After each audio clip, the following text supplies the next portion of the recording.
কিন্তু তারপরও ভাবলাম যে ক্লাসটাতে একটু মজা অ্যাড করা যাক।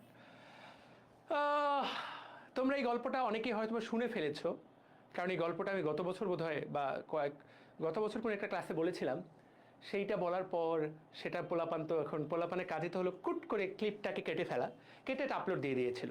তো এই গল্পটা জেনেটিক্সের সাথে জড়িত বলেই মনে হলো যে গল্পটা বলা দরকার, যাতে জেনেটিক্স চ্যাপ্টারটাতে তুমি আরেকটু মনোযোগ দিয়ে আগ্রহ পাও।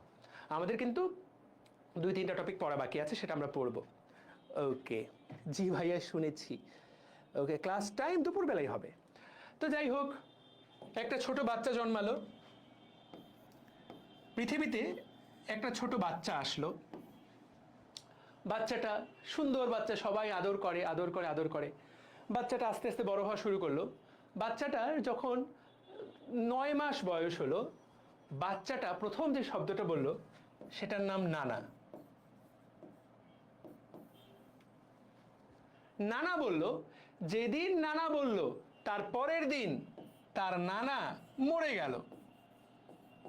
তো অনেকে এটা হয়তো বা বুঝতে পারেনি যে নানার বয়স হয়েছে, নানা তো মরতেই পারে, নানা তো মারা যেতেই পারে, নানার তো অনেক বয়স। ঠিক আছে, বাচ্চাটার দিন গেল, দিন যাচ্ছে, বাচ্চাটার বয়স 9 মাস থেকে এখন 11 মাস। বাচ্চাটা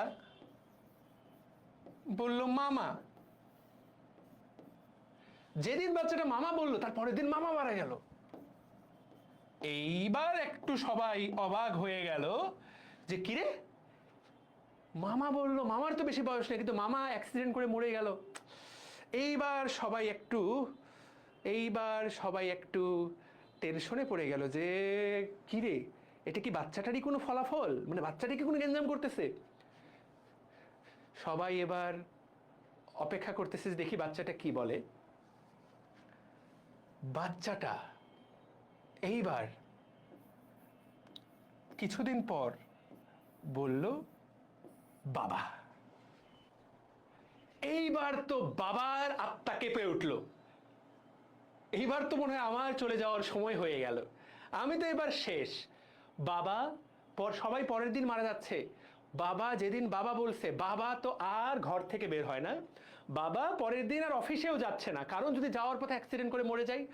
বাবা একদম সারাটা দিন সোফার মধ্যে বসে থাকলো, চারপাশ দরজা জানলা লাগায় রাখলো যাতে বাইরে থেকে কেউ এসে ডাকাতি করতে এসে মেরে ফেলতে না পারে। বাবা পরের দিন সারাদিন গেটের মধ্যে বসে থাকলো। সবাই বাবাকে পাহারা দিল, বাবা যাতে কোনোভাবেই না মারা যায়।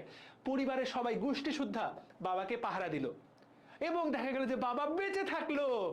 সবাই বুঝে নিল যে এটা আসলে কাকতালীয় ঘটনা, ওটা আসলে এটা বাচ্চার সাথে কোনো সম্পর্ক নাই, বা নানা মামা এগুলো দুর্ঘটনার কারণেই মারা গেছে, এটা আসলে কোনো সম্পর্ক নাই। সারা রাত কেউ ঘুমায়নি যে আজকে রাতেও তো মারা যেতে পারে বাবা। তো যখন দেখলো যে দিনটা পার হয়ে গেল, সবাই একটু স্বস্তি নিঃশ্বাস ফেললো যে যাক যাক বাবা, আমি তো বেঁচে গেলাম, হয়তোবা এইটা ঘটবে না।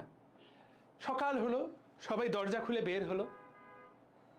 বের হয়ে দেখে বাগানের মধ্যে ওই বাসার যে গেটের সামনে ওই বাসার যে দারোয়ান মরে পড়ে আছে। আমরা পরের টপিকে চলে যাচ্ছি। যে এই গল্পটা বুঝতে পারবে ওর জেনেটিক সম্পর্কে খুব ভালো আইডিয়া হয়ে গেছে, আর যে এই গল্পটা বুঝতে পারবে না সে চাল চালায় বেহেশতে চলে যাবে। চাল চালায় বেহেশত। ভাইয়া বুঝতে পারিনি, তোমার জন্য চাল চালায় বেহেশত।